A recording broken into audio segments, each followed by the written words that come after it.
हाल ही में रिलीज हुई फिल्म कुली के प्रीमियर के टाइम पर जब स्टेज पर सारे एक्टर्स मौजूद थे, रजनीकांत सर, आमिर खान सर, उपेंद्र, नागार्जुन, सोबिन सहर, श्रुति हसन, फिल्म के डायरेक्टर लोकेश कनगराज और फिल्म के बाकी कास्ट और क्रू मेंबर्स भी वहां पर थे, जहां एक एक करके सबने अपनी स्पीच कंप्लीट की। और जब कन्नड़ा सिनेमा के सुपरस्टार उपेंद्र की बारी आई और उपेंद्र जब स्टेज पर आए, उपेंद्र बोले, thank you Lokesh Kanagaraj for this opportunity, you are the master of screenplay, master of direction. Lokesh Kanagaraj sir, you are master screenplay direction ले, thank you for this opportunity sir, thank you. और उस समय उपेंद्र के मुंह से ये सारी बातें सुनकर ऐसा लगा कि पता नहीं उपेंद्र शायद अपनी कैपेबिलिटीज को भूल तो नहीं गए हैं, क्योंकि जिस समय इंडियन सिनेमा में लोग रिवर्स स्क्रीन प्ले के बारे में जानते भी नहीं थे और इसका नाम तक लोगों ने नहीं सुना था, उस समय भी उपेंद्र ने ओम और उपेंद्र जैसी कई बहुत ही अलग हटकर फिल्में बनाई हैं, जो आज कल्ट फिल्मों में गिनी जाती हैं।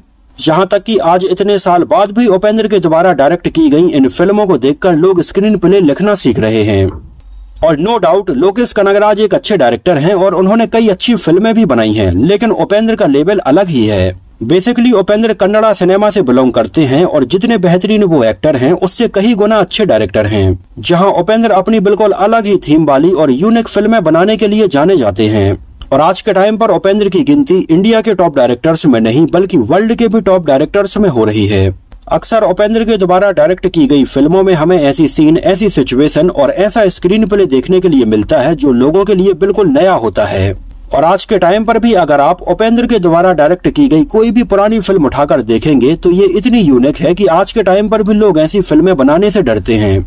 खैर, आज की अपने इस वीडियो में हम उपेंद्र के द्वारा डायरेक्ट की गई एक ऐसी ही कल्ट क्लासिक फिल्म ओम के बारे में बात करने वाले हैं, जो फिल्म वैसे तो साल 1995 में रिलीज हुई थी, लेकिन तब से लेकर आज तक ये फिल्म इतनी बार री रिलीज हो गई है कि इसका नाम Limca book of world records में भी दर्ज किया गया है। और ये फिल्म 1995 से लेकर आज तक लगभग 550 से भी ज्यादा बार री रिलीज हो गई है। और इतनी बार री रिलीज होने के बावजूद भी और इतनी बार लोगों के द्वारा देखे जाने के बावजूद भी जब ये फिल्म दोबारा से री रिलीज होती है तो लोग सिनेमा घरों में ये फिल्म देखने के लिए बिल्कुल टूट पड़ते हैं। और कई बार तो ये फिल्म अपने री रिलीज में भी नई फिल्मों से ज्यादा कलेक्शन कर लेती है।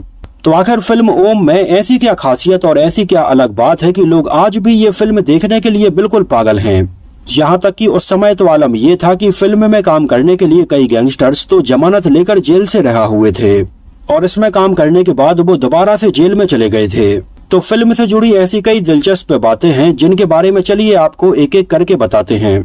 ओम में हमें कन्नड़ा सिनेमा के सुपरस्टार शिवराजकुमार और प्रेम नजर आए थे और ये फिल्म 19 मई 1995 को सिनेमा घरों में रिलीज हुई थी, जहां ये फिल्म मात्र 75 लाख रुपए में बनकर तैयार हुई थी और फिल्म ने अपने रिलीज होने के पहले ही लगभग 2 करोड़ से ज्यादा का कलेक्शन कर लिया था।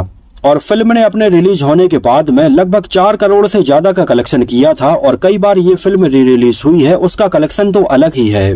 और आज भी फिल्म ओम कन्नड़ा सिनेमा की एक ऐसी फिल्म है जो हिट, सुपर हिट, ब्लॉकबस्टर और ऑल टाइम ब्लॉकबस्टर से भी ऊपर इंडस्ट्री हिट है, जहां फिल्म ने कन्नड़ा सिनेमा में कई नए ट्रेंड सेट किए और आगे चलकर फिल्म ओम को खुद कन्नड़ा सिनेमा में भी कई बार रीमेक करने की कोशिश भी की गई। लेकिन इस बारे में कई लोगों का ये कहना है कि ओम नाइदर कैन बी क्रिएटेड और डिस्ट्रॉयड, इट्स ओनली बी री रिलीज्ड। उपेंद्र ने फिल्म की कहानी लिखी थी, स्क्रीन प्ले लिखा था और इसका डायरेक्शन किया था। हालांकि उपेंद्र इसके पहले साल 1993 में एक हॉरर थ्रिलर फिल्म को डायरेक्ट कर चुके थे। उस समय फिल्म ओम के कन्नड़ा सिनेमा में इंडस्ट्री हिट हो जाने के बाद उपेंद्र ने साल 1997 में इसी फिल्म को तेलुगु में भी ओमकारम के नाम से बनाया था और इसका डायरेक्शन भी उपेंद्र ने ही किया था। हालांकि तेलुगु सिनेमा में ये फिल्म उस समय एक अबव एवरेज फिल्म ही रही थी, लेकिन ये फिल्म, इसकी थीम, इसकी सिचुएशन और कहानी इतनी अलग थी कि आगे चलकर 1999 में इस फिल्म को अनऑफिशियली हिंदी में भी राहुल रवेल और सनी देओल ने अर्जुन पंडित के नाम से बनाया था। और उस समय इसको हिंदी में बनाने के लिए उपेंद्र से कोई भी परमिशन नहीं ली गई थी। लेकिन जब फिल्म अर्जुन पंडित रिलीज हुई तो हिंदी में भी इसको लोगों ने काफी पसंद किया। लेकिन आपको बता दें कि फिल्म अर्जुन पंडित में काफी कुछ बदलाव किया गया था। फिल्म ओम उससे भी अच्छी है। कहा जाता है कि यूपी का एक गैंगस्टर था विकास दुबे, उसको फिल्म अर्जुन पंडित बहुत ज्यादा पसंद आई थी और वो अक्सर फिल्म को देखता ही रहता था। फिल्म ओम में बेंगलोर के अंडरवर्ल्ड माफिया को बहुत अच्छे से दिखाया गया है और शिवराजकुमार ने इसमें बेहतरीन एक्टिंग की है।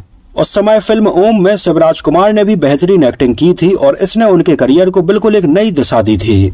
जहां इसके पहले शिवराज कुमार ज्यादातर रोमांटिक फिल्मों में ही नजर आते थे, लेकिन इसके बाद शिवराज कुमार की इमेज पूरी तरह से बदल गई थी। इसमें उन्होंने एक गैंगस्टर का हार्ड हिटिंग रोल निभाया था और इसके बाद शिवराज कुमार को ऐसे और भी रोल ऑफर होने लगे थे। फिल्म ओम के 25 साल कंप्लीट हो जाने के मौके पर उपेंद्र ने अपने एक इंटरव्यू में बताया कि फिल्म की फर्स्ट हाफ की कहानी उन्होंने अपने कॉलेज टाइम पर ही लिख ली थी।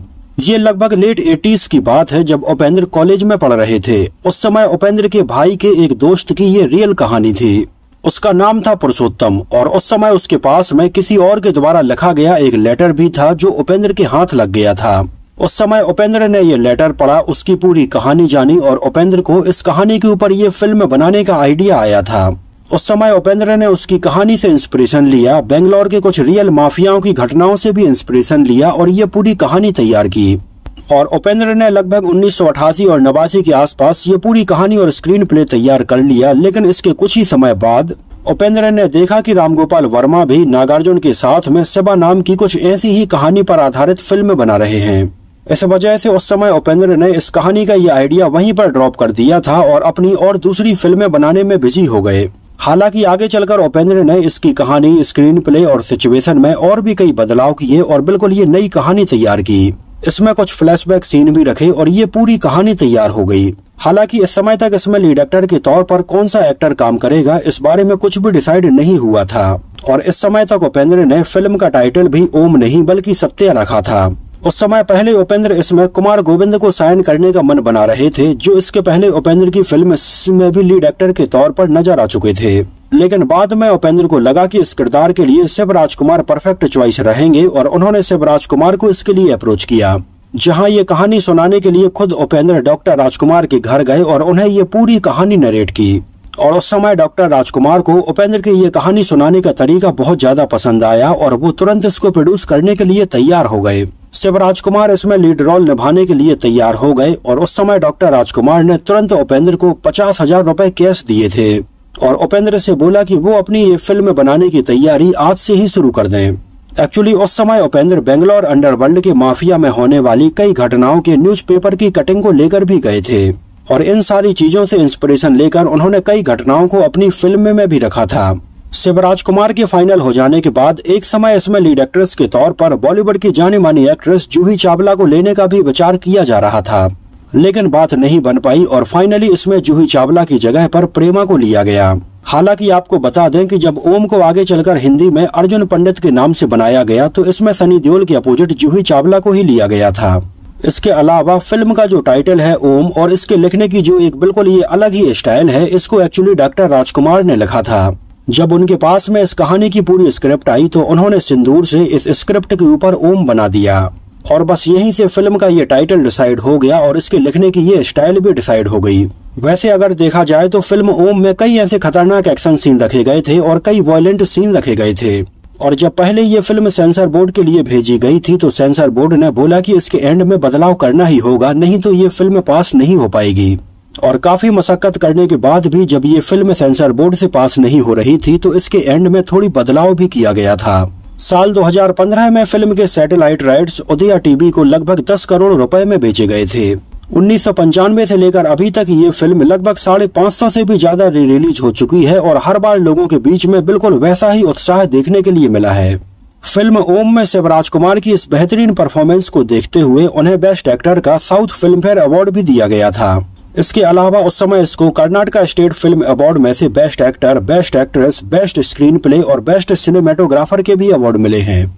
अगर आपने इसकी unofficially remake film Sunny Deol वाली अर्जुन पंडित देखी है और ये फिल्म आपको पसंद आई है तो आपको बता दें कि फिल्म ओम अर्जुन पंडित से लगभग 10 गुना ज्यादा अच्छी है और अगर आप ये फिल्म आज भी देखेंगे तो ये आपको बहुत ज्यादा पसंद आएगी।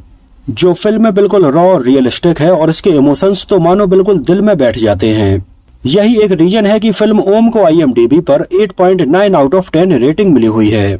इसके अलावा जब ये फिल्म बन रही थी तो उस समय इसमें कई रियल बेंगलोर के अंडरवर्ल्ड वाले लोगों ने भी काम किया था, जिनमें से उस समय कई लोग तो बेल पर जेल से बाहर आए थे और उन्होंने फिल्म में एक्टिंग की थी, जैसे जेदराहाली कृष्णप्पा, बेकिना कन्नू, राजेंद्र, कोरंगू और तनवीर। ये ऐसे कई लोग हैं जो उस समय रियल में बेंगलोर माफिया में काम कर रहे थे। उपेंद्र एक ऐसे डायरेक्टर हैं जिनकी तारीफ केवल कन्नड़ा सिनेमा में ही नहीं बल्कि अलग अलग इंडस्ट्रीज के डायरेक्टर भी कर चुके हैं। चाहे KGF के डायरेक्टर प्रशांत नील हों या फिर एनिमल के डायरेक्टर संदीप रेड्डी वांगा हों या फिर सुपरस्टार रजनीकांत हों, ये सब अलग अलग मौकों पर उपेंद्र की तारीफ कर चुके हैं और उपेंद्र को इंडिया का बेस्ट डायरेक्टर मानते हैं। आपको उपेंद्र के द्वारा डायरेक्ट की गई फिल्में कैसी लगती हैं, उनकी फिल्मों की थीम और सिचुएशन आपको कैसी लगती है, हमें कमेंट सेक्शन में जरूर बताना। और उपेंद्र के द्वारा डायरेक्ट की गई सबसे यूनिक फिल्म आपको आज तक कौन सी लगी है, हमें जरूर मेंशन करना। तो इस वीडियो में इतना ही। अगर ये वीडियो आपको पसंद आया हो, मेरी मेहनत आपको पसंद आई हो, तो इसको प्लीज लाइक करके मुझे इस बात का जवाब जरूर दीजिए। तो मिलते हैं किसी नए वीडियो में कुछ और ऐसी ही इंटरेस्टिंग और रोचक बातों के साथ।